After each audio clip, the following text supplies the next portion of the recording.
You set an alarm last night. You woke up at a specific time for a specific reason and immediately began moving through a list of things that needed to get done.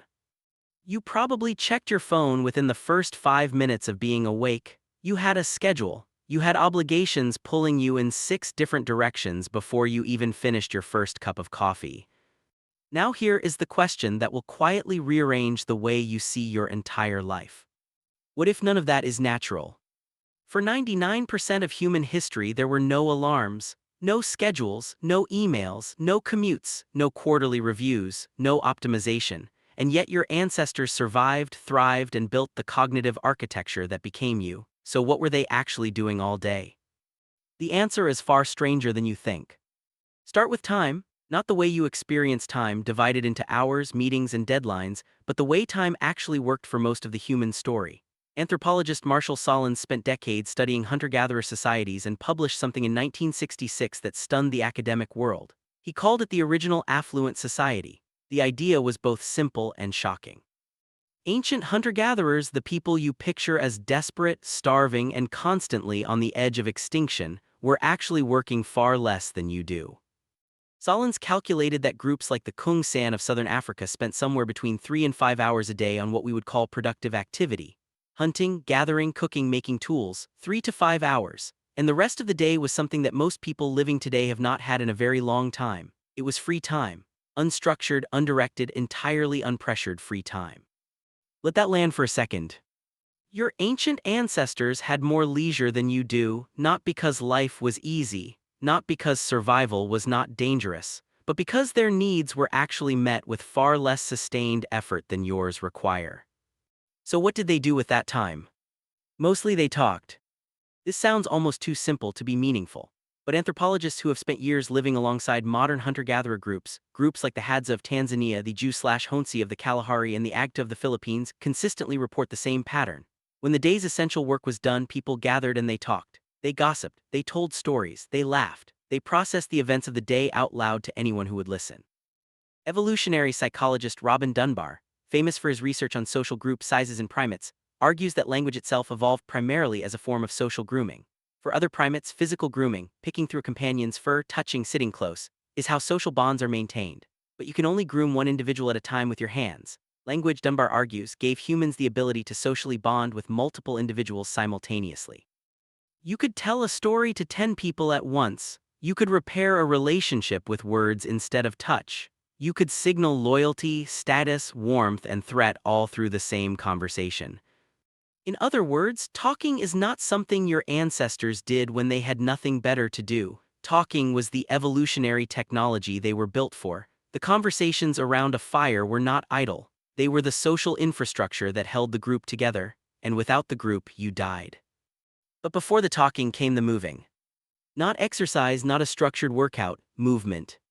Your body was not designed to sit in a chair. The average Hadza adult, studied in depth by anthropologist Herman Pontzer and his research team in a landmark 2012 paper published in the journal PLOS1, walks between 5 and 8 miles per day. Not because they are training for something, not because they have been told by a doctor to hit a step count, but because that is simply what the day demands. Slow, moderate movement across varied terrain broken up by periods of rest, social contact, and sudden brief bursts of intense physical effort when hunting or collecting required it. What Pontzer's team discovered next was one of the most counterintuitive findings in modern biology. Despite moving far more than the average American, the Hadza adults studied did not burn significantly more total calories per day. The body, it turns out, is not a simple combustion engine. It is adaptive in ways that still surprise researchers. When you move more in some areas, the body compensates by spending less energy in others, downregulating inflammation, adjusting immune function, rebalancing internal systems.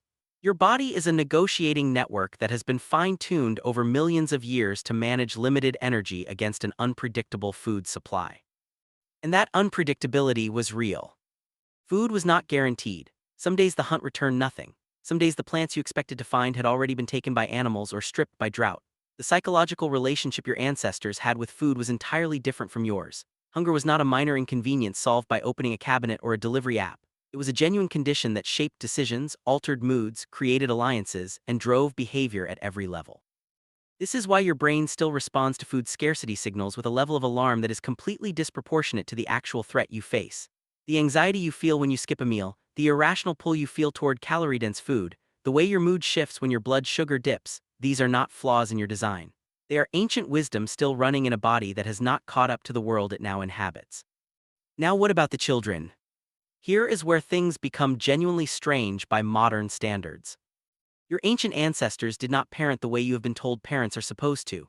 Anthropologist Sarah Hardy in her groundbreaking book Mothers and Others argues that humans are what she calls cooperative breeders. This means children were not raised in isolation by a pair of parents. They were raised by the entire group. Grandmothers, aunts, older siblings, unrelated adults from across the band, everyone participated. Everyone contributed.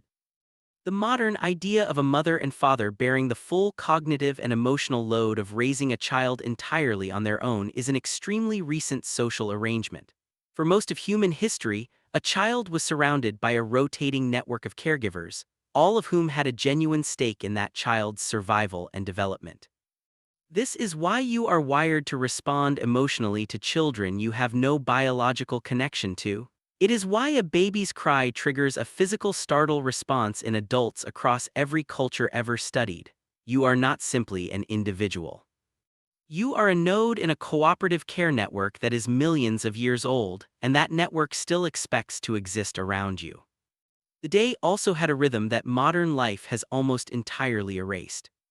There was light, and then there was darkness, and the darkness was not nothing. Sleep researcher Matthew Walker, in his widely cited work on human sleep patterns, notes that human sleep before the invention of artificial light was fundamentally different from what most people experience today.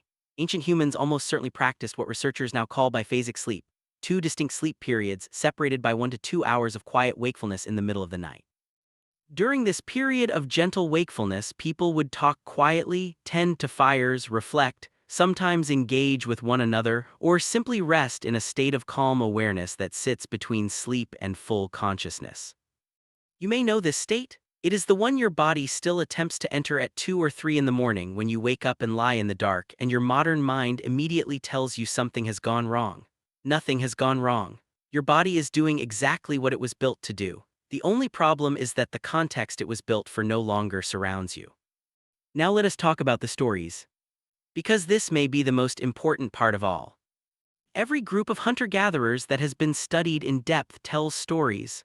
Long stories, multi-layered stories, stories about animals, ancestors, the origins of the world, the behavior of the dead, the logic of the cosmos.